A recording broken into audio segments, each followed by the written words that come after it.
I'm just drinking my second instant coffee of the day. I don't know why, I'm feeling really tired today. I have to go to volunteering soon, but for now I'm just working on editing a paper because my paper got rejected from a journal, but also they said I can resubmit it, so I'm working through the revisions and then hopefully I'll resubmit it.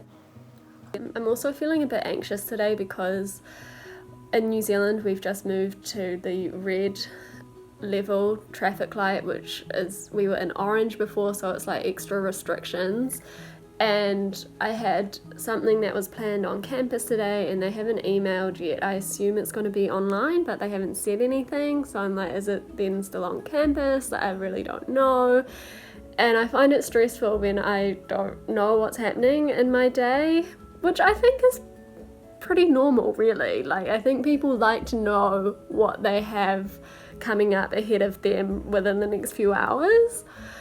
So yeah, so the workshop that I'm going to is about consent, which I think will be, well, I hope it's interesting. I recently read a book called Boys and Sex, which was very triggering, honestly.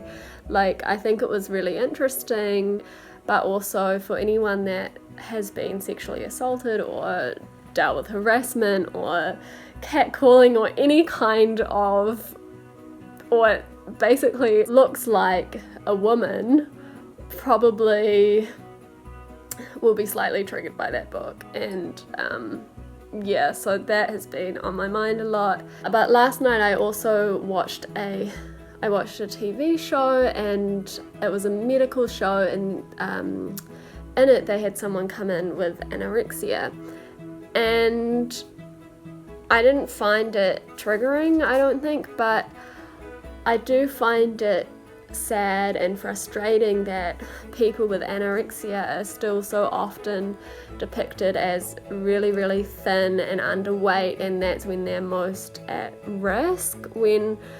And I think, like, obviously, yes, that is really dangerous, but I feel like that is obviously dangerous. Like, if someone who is really, really, really thin, like, they're obviously unwell, and I think we need to bring more awareness to people who live in larger bodies and are also at risk of serious medical consequences. They may not lose weight at all, but doing any kind of eating disorder behaviors like over-exercising or purging or binging, all those kinds of things, they also have really serious consequences. And I wish that on TV shows they would show that, like, rather than showing the traditional, like, stereotypical view of an anorexic person, a female, white, from a wealthy background. I wish they would show more diversity, because, like, we already have this stereotype, and it's really important for other people with eating disorders to see themselves presented in the media so that they know that they're not alone, and that, like, if you're one of those people, so that you know you're not alone in dealing with this. Like, this is still an eating disorder, regardless of whether you're really underweight, regardless of whether you're white or privileged. Like, that doesn't make a difference. If you're doing the eating disorder behaviors, then you need help, and you're putting yourself at risk. And I really wish that TV shows and the media would show that more, rather than just showing the emaciated pictures, which reinforces the stereotype and is often triggering for people with eating disorders. Like, yeah. Okay, I have to go to volunteering now. I need to change my pants first, because I'm wearing these comfortable meerkat pants. Probably can't wear those to volunteering. Not that the residents would care. Guess I feel a bit more awake now. Alright, I'll record again soon.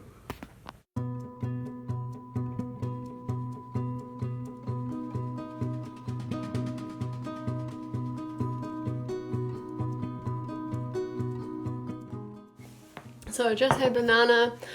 Don't have time to make lunch yet because I have another meeting, this one on Zoom. So I have lunch after that.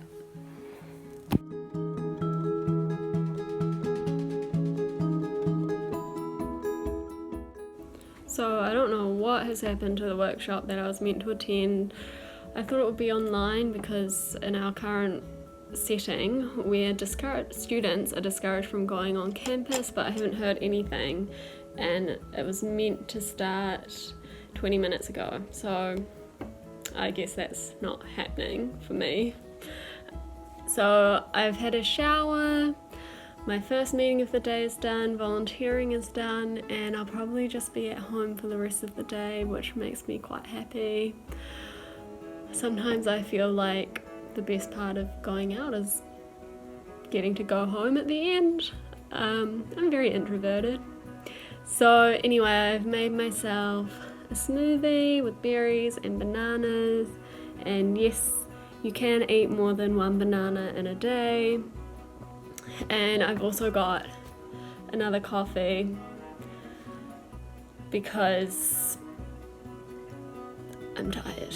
So I'm gonna drink this and I'm gonna drink both of these and try and do some work, which might be difficult, but we'll see how it goes. I'm gonna try and do some revisions on my paper. Wish me luck.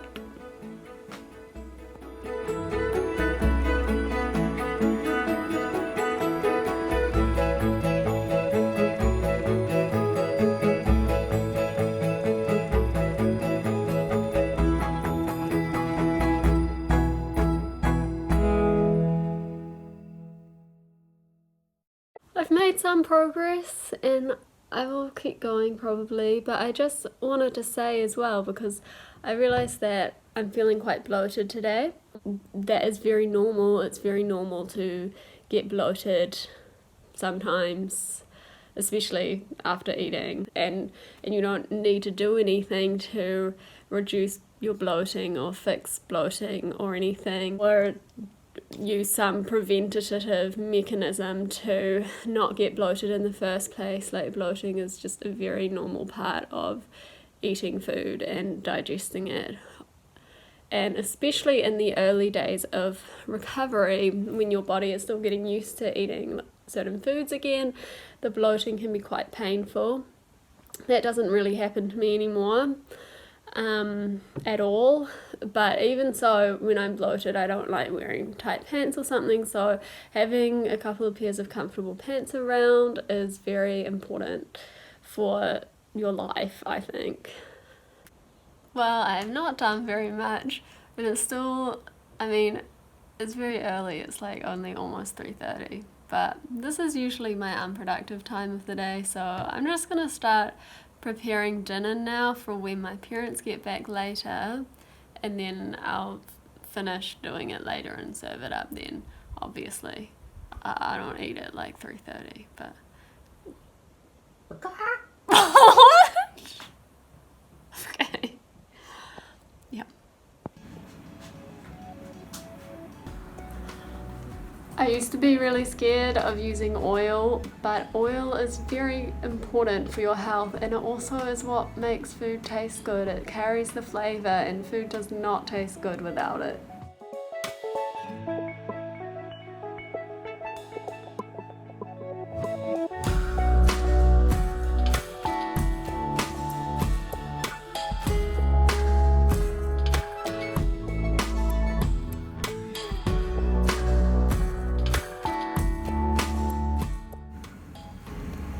Well, that's done.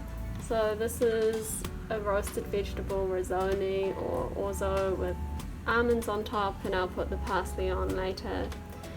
And I still don't feel like doing work, so we're gonna watch Netflix. We're gonna watch Netflix for a little bit, and then maybe I'll do some work.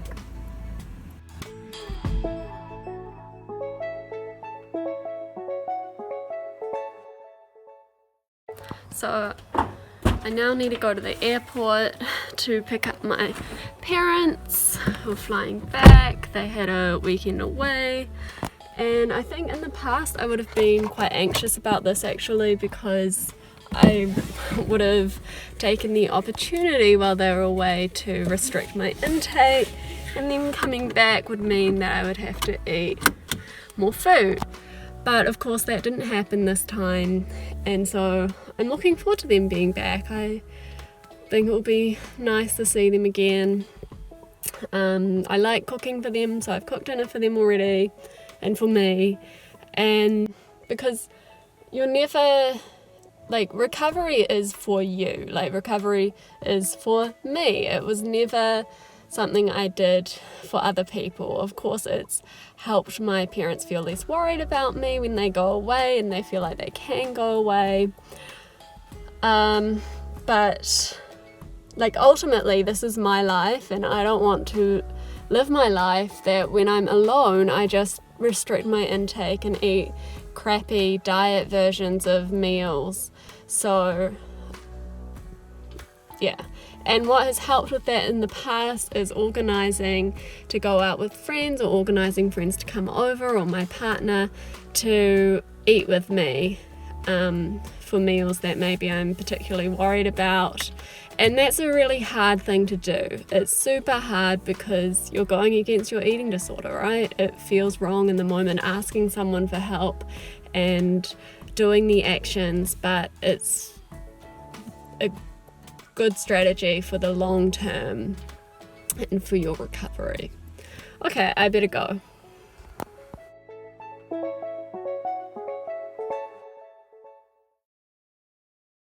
Today I'm just having a very restful day. So I was really getting myself worked up about some work stuff recently, university stuff, and so yesterday afternoon I tried to relax a little bit and I painted my nails, which I really like this colour. I painted my toenails as well.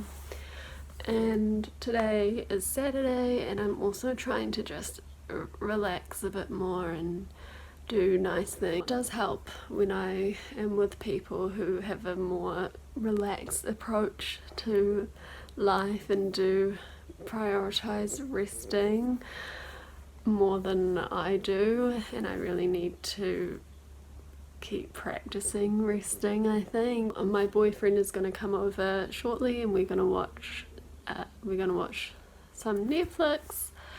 And I've also just been reading. I did do some volunteering today, which is not really resting. I'm struggling to think of what to record for this video because I don't feel like recovery is at the forefront of my mind anymore. Life is just, in terms of eating disorder recovery, life is easier in that respect, and I definitely don't feel any temptation to go back to old eating disorder behaviours anymore, which was there for a while. Like there was a natural sort of inclination to restrict or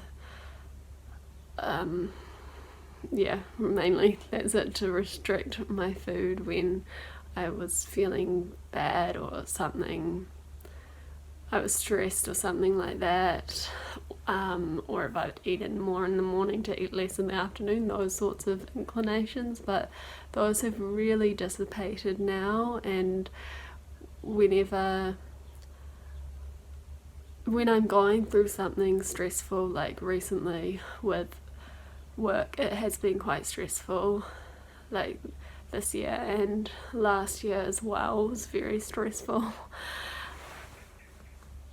I'm aware of that thought that, well, if you just like focused on controlling your food or controlling exercise and really try to focus on health and fitness and that lifestyle or something, then that will help you to cope with the stress of work. But it doesn't work, and I'm very much aware that that's not a path for me, and it's not a path that I can go down where I control my food or exercise a lot like that. So I have to find other ways to cope, and it's not always easy. It hasn't always been easy, but it does come more naturally to me now to, if I'm stressed, to try and problem solve the actual situation and work on how to improve the situation that I'm in, or distract myself in a different way. Like mainly just learning to deal with the actual problem at hand, rather than using my eating disorder as some kind of alternative coping mechanism.